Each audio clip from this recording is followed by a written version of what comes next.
नमस्कार मित्रों, आप सभी का स्वागत है परीक्षा छात्रा परिवार में। जैसा कि हमने आपसे वादा किया था कि इस पूरी श्रृंखला का हम विस्तृत व्याख्या भी करेंगे, तो पेपर आपने कल सॉल्व कर लिया होगा सब लोगों ने।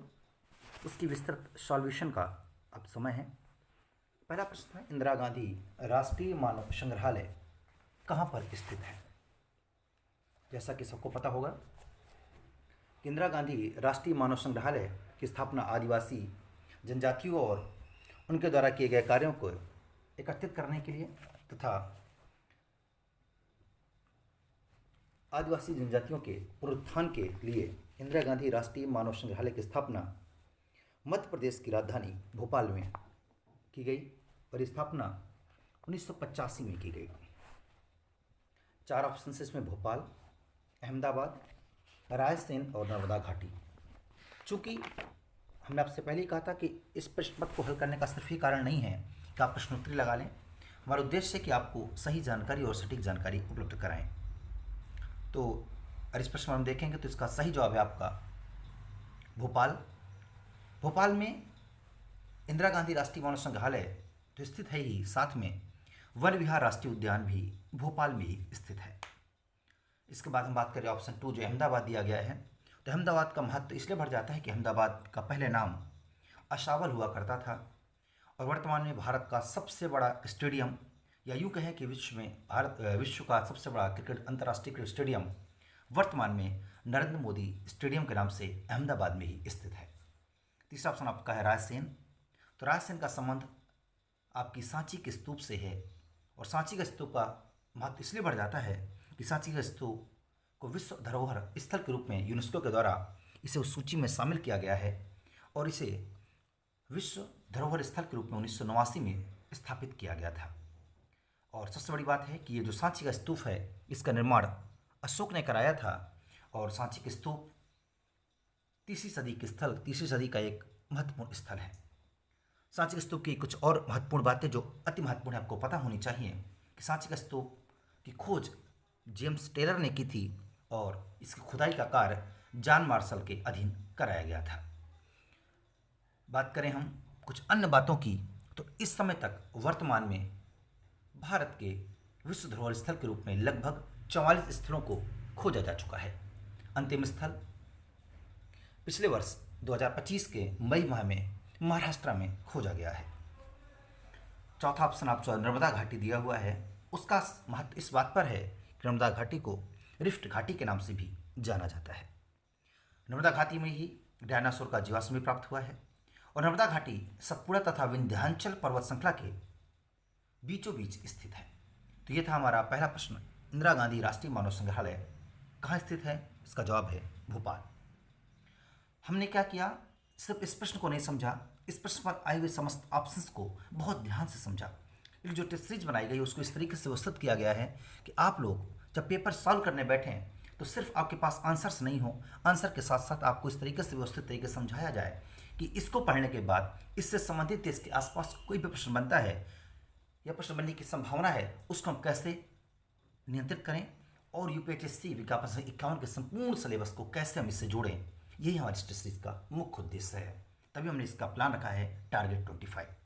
अगला प्रश्न है, गुरुमुखी लिपि की स्थापना किसने की थी? आपके ऑप्शंस हैं गुरु अर्जुन देव, गुरु अंगद, गुरु गोविंद सिंह और महाराजा रणजीत सिंह।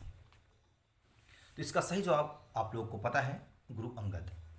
तो गुरु अंगद सिखों के दूसरे गुरु थे। गुरु नानक के बाद अगला नंबर गुरु अंगद का ही आता है और गुरु अंगद ने सिर्फ और सिर्फ गुरुमुखी लिपि का ही विकास नहीं किया, गुरु अंगद ने लंगर प्रथा को भी विस्तृत रूप से व्यवस्थित किया और लंगर प्रथा को प्रसिद्ध करने का काम किया। आज हम देखते हैं चाहे कोई भी गुरुद्वारा हो, आपको निःशुल्क भोजन उपलब्ध कराया जाता है, ये देन भी गुरु अंगद की ही है। अन्य विकल्पों की बात करें तो गुरु अर्जुन देव सिखों के 5वें गुरु के रूप में प्रसिद्ध हैं। गुरु अर्जुन देव को 16 जून को फांसी दी गई थी और जहांगीर ने उनको फांसी दिलवाई थी। गुरु अर्जुन देव इतना ही नहीं, गुरु अर्जुन देव ने बहुत काम किया है, इसलिए गुरु अर्जुन देव को बहुत सम्मान से याद किया जाता है और 16 जून को उनके नाम पर एक दिवस भी मनाया जाता है। बात करें हम तीसरे ऑप्शन गुरु गोविंद सिंह की, तो गुरु गोविंद सिंह सिखों के 10वें गुरु थे। गुरु गोविंद सिंह का जन्म पटना में हुआ था। ये हमको क्यों बताना पड़ रहा है, क्योंकि आयोग ने एक बार पूछा है। गुरु गोविंद सिंह का जन्म पटना में हुआ था। गुरु गोविंद सिंह के द्वारा ही खालसा पंथ की स्थापना भी की गई थी। ये भी आयोग का पूछा हुआ प्रश्न है। खालसा पंथ की स्थापना 1699 में की थी। गुरु गोविंद सिंह कलगीधर और दशमेघ के नाम से भी जाने जाते हैं। एक बार एक आयोग में पूछा गया है कि गुरु गोविंद सिंह के बचपन का नाम क्या था, तो गुरु गोविंद सिंह के बचपन का नाम था आपका गोविंद राय। गुरु गोविंद सिंह को संत सिपाही के नाम से भी जाना जाता है। आपके अंतिम ऑप्शन बचे महाराजा रणजीत सिंह। इन पर हायर में एक प्रश्न बन चुका है विज्ञापन संख्या 50 में कि राजा रणजीत सिंह का संबंध किस मिसल से था, तो शुक्र कतिया मिसल से महाराजा रणजीत सिंह का संबंध था। महाराजा रणजीत सिंह को एक तरीके से मराठाओं में शिवाजी का नाम प्रसिद्ध था, उसी प्रकार सिख समुदाय में रणजीत सिंह का। इन्होंने भी एक टूटे हुए सिख कबीले को मजबूत किया और पुनः सिखों को एक नई ताकत के रूप में स्थापित किया। तो हमारा प्रश्न था गुरुमुखी लिख के खोजकर्ता ग्रुप में किसे जाना जाता है, तो आपका जवाब होगा गुरु अंगद को। एक अति महत्वपूर्ण प्रश्न, संगत और पंगत ये दो शब्द हैं जो सिख परंपरा से जुड़े हुए हैं। कि संगत और पंगत इस शब्द की शुरुआत किससे मानी जाती है, तो संगत और पंगत की शुरुआत गुरु नानक ने की थी। ये भी आपका सुपर मोस्ट इंपॉर्टेंट है। इसके अतिरिक्त एक कर भी सिखों के द्वारा वसूला जाता था, उसका नाम था मसाद। तो मसाद प्रणाली क्या थी, तो मसाद प्रणाली क्या होती थी कि किसी भी स्थान पर कुएं, गुरुद्वारे और सामुदायिक स्थलों के निर्माण करने के लिए जो किसी व्यक्ति की आय का 1/10वां हिस्सा एकत्रित किया जाता था, उसे कहा जाता था मसाद प्रणाली। और इसकी खोज की थी, इसकी शुरुआत की थी गुरु रामदास ने। तो ये कुछ अति महत्वपूर्ण फैक्ट्स है जो हमको इस प्रश्न के साथ साथ पता होने चाहिए थे। और ये फैक्ट्स अगर आप कहीं एक जगह ढूंढेंगे तो आपको ढूंढे हुए नहीं मिलेंगे। इसलिए जब भी पेपर हल करने बैठा करिए, आप लोग कापी कलम किताब सामने रख लीजिए, क्योंकि मैंने आपसे कहा है हमारा सिर्फ एकमात्र उद्देश्य है आपको 25+ की तैयारी कराना। हम लोग चलते हैं अगले प्रश्न की ओर। प्रश्न है चावल उत्पादन में विश्व में प्रथम देश कौन सा है। तो चावल उत्पादन में विश्व में प्रथम देश है भारत, USA, चीन या ब्राजील। तो जब ये प्रश्न पिछली बार आयोग ने पूछा था तब उस समय चीन प्रथम स्थान पर हुआ करता था, पर अभी जनवरी 2026 की रिपोर्ट में भारत को चावल उत्पादन में प्रथम स्थान मिल गया है और द्वितीय स्थान पर चीन खिसक गया है। सिर्फ उत्पादन में ही नहीं, आयात और निर्यात दोनों में ही वर्तमान में भारत ही विश्व में प्रथम चावल उत्पादक देश के रूप में प्रसिद्ध है। इनके ऑप्शंस की बात करें, हमने आपको बताया वर्तमान में भारत नंबर 1 पर है, तो चीन नंबर 2 पर है। USA का क्या महत्व है और ब्राज़ील हमने ऑप्शन में क्यों लिया है, तो USA है। USA में मक्का का उत्पादन बहुत अच्छा होता है, ब्राज़ील में कॉफ़ी का उत्पादन सर्वाधिक होता है। अगला प्रश्न है हमारा, बहुत बहुत इंपॉर्टेंट प्रश्न है, भारत में कृषि जलवायु क्षेत्रों की संख्या कितनी है। भारत में कृषि जलवायु क्षेत्रों की संख्या कितनी है, तो इसका सही जवाब है भारत में कृषि जलवायु क्षेत्रों की संख्या 4 है। कितनी है, 4। तो भारत में कृषि जलवायु क्षेत्रों की संख्या 4 है। सॉरी, कृषि जलवायु संख्या 8 है। सॉरी, चौथा प्रश्न था। अगला प्रश्न है हमारा, भारत को किस प्राकृतिक प्रदेश में विभाजित नहीं किया गया है। तो प्राकृतिक प्रदेश को विभाजित करें तो उत्तर का प्राकृतिक क्षेत्र में बांटा गया है। उत्तर भारत का विशाल मैदान इसका एक हिस्सा है, तटीय क्षेत्र एवं द्वीपीय भाग इसका भाग है, लेकिन दक्षिण का पठार भारत का प्राकृतिक प्रदेश के रूप में नहीं जाना जाता है। अगर हम बात करें इनके अतिरिक्त भारत को 6 भौतिक प्रदेशों में भी बांटा गया है। कलम उठाइए और नोट करना शुरू करिए। ये तो प्राकृतिक प्रदेश है ही, इनके अतिरिक्त भारत को 6 भौतिक प्रदेशों में भी विभाजित किया गया है। और वो हैं, नंबर 1 उत्तरी पर्वत का भाग, दूसरा उत्तरी मैदान, तीसरा प्रायद्वीपीय पठार, चौथा है भारतीय मरुस्थल, और 5वां है तटीय मैदान, और 6ठा है द्वीप अर्थात द्वीपखंड। फिर सुन लीजिए एक बार, भारत के 6 भौतिक प्रदेश हैं, उत्तरी पर्वत, उत्तरी मैदान, प्रायद्वीपीय पठार, भारतीय मरुस्थल, तटीय मैदान और द्वीप। इस तरीके से हमने देखा कि भारत को प्राकृतिक प्रदेशों में उत्तर का पर्वतीय क्षेत्र, उत्तर भारत का विशाल मैदान और तटीय क्षेत्र द्वीपीय भाग आते हैं, लेकिन दक्षिण भारत का हिस्सा नहीं है। उसी प्रकार भारत के 6 भौतिक प्रदेश भी हैं। उनमें पहला है उत्तरी पर्वत, फिर उत्तरी मैदान, फिर प्रायद्वीपीय पठार, फिर भारतीय मरुस्थल, फिर तटीय मैदान और फिर आपका द्वीप समूह। हम लोग चलते हैं अगले प्रश्न की ओर। अगला प्रश्न है, पर्यावरण वन मंत्रालय का गठन भारत सरकार के द्वारा कब किया गया था। आपका ऑप्शन 1985, 2002, 1982 या 1987? तो आपका सही जवाब है 1985। इसको समझने के पहले हमको इसके इतिहास को समझना होगा। ये तो हमको पता चल गया कि पर्यावरण वन मंत्रालय के गठन भारत सरकार द्वारा कब किया गया, तो सही जवाब है 1985।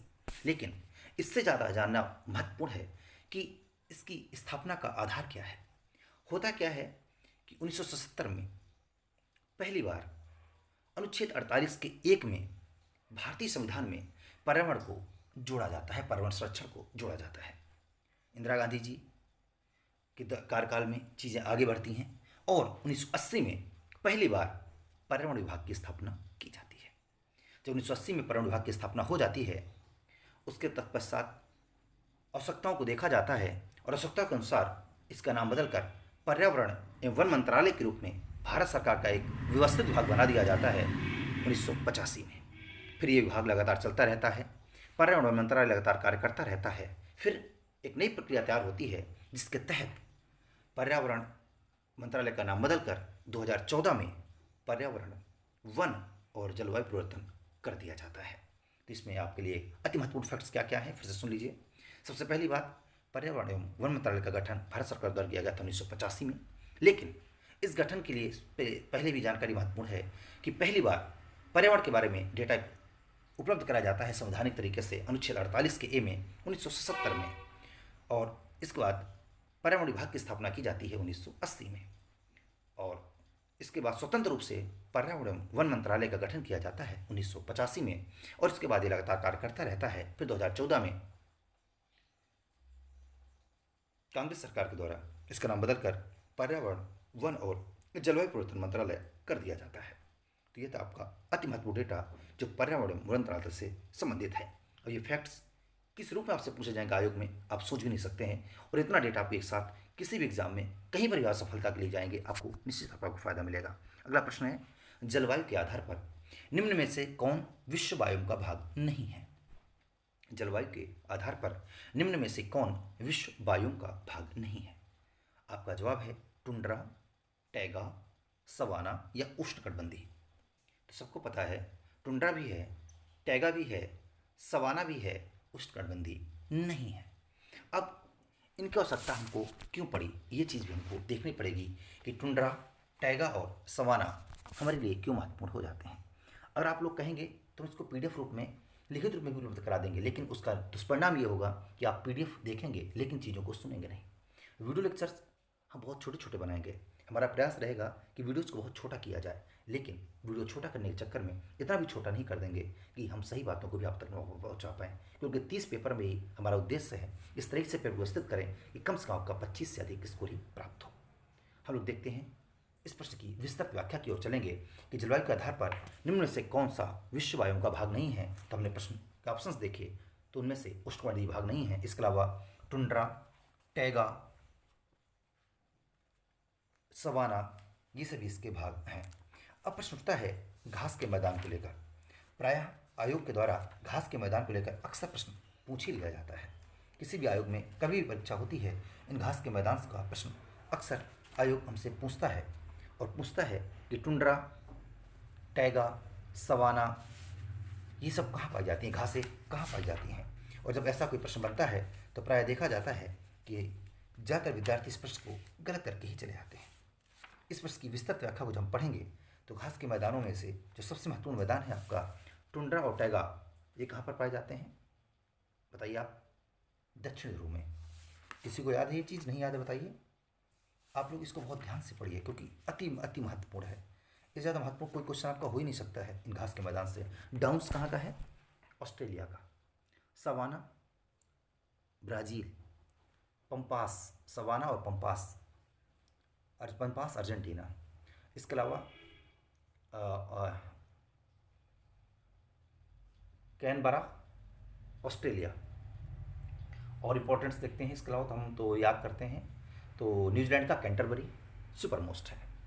अगला प्रश्न पर हम लोग चलते हैं, प्रश्न नंबर 8 पर। प्रश्न नंबर 8 कहता है बखिरा वन्यजीव अभयारण्य उत्तर प्रदेश के किस जिले में स्थित है? हमने इस प्रश्न को क्यों डाला है? क्योंकि पहली बात, बखिरा वन्यजीव अभयारण्य को हाल ही में वेटलैंड्स के रूप में भी घोषित किया गया है। बखिरा वन्यजीव अभयारण्य संत कबीरनगर जिले में स्थित है। बखरामंजी में भरंड को पिछली बार जब आयोग ने प्रश्न बनाए थे तो इस तरीके से पूछा था कि 31 दिसंबर तक निम्न में से कौन कौन से अभयारण्य वेटलैंड्स हैं या क्या हैं, इसलिए इस प्रश्न को हमने व्यवस्थित तरीके से आपको डालने का प्रयास किया है। अगला प्रश्न है आपका, भारत में पुरातत्व सर्वेक्षण का अनुमान किसने लगाया था? तो इसका सही जवाब है आपका कनिंघम। सबको पता है भारत में पुरातत्व सर्वेक्षण का अनुमान सर्वप्रथम कनिंघम महोदय ने ही लगाया था। अगले हम बात करते हैं अगले प्रश्न की, और आज का आखिरी प्रश्न, क्योंकि हम लोग इस पेपर को 3 पार्ट में सॉल्व करेंगे। आज 10 क्वेश्चन, अगली बार 10 क्वेश्चन और उसके बाद 10 क्वेश्चन, क्योंकि ताकि आप बोर भी ना हो और आपको विस्तृत डेटा भी मिल जाए जो उसका आप लोग नोट भी कर पाएँ और आपका समय बर्बाद ना हो। हमारा अंतिम प्रश्न है, भारत में सर्वप्रथम सूती वस्त्र उद्योग की स्थापना कलकत्ता में कब हुई थी? तो इसका सही जवाब है 1818 में सर्वप्रथम भारत में सूती वस्त्र की स्थापना पश्चिम बंगाल के कलकत्ता शहर में की गई थी। तो इस तरीके से हमने क्या देखा, आज के टॉप 10 क्वेश्चंस देखे और उन प्रश्नों की विस्तृत व्याख्या देखी। आप लोग 10 में से कितने प्रश्न आपके सही थे? इन प्रश्नों का जवाब आप कमेंट करिएगा कि आपके कितने सही हुए, आपकी तैयारी कैसी है, इससे मूल्यांकन किया जा सकता है। धन्यवाद।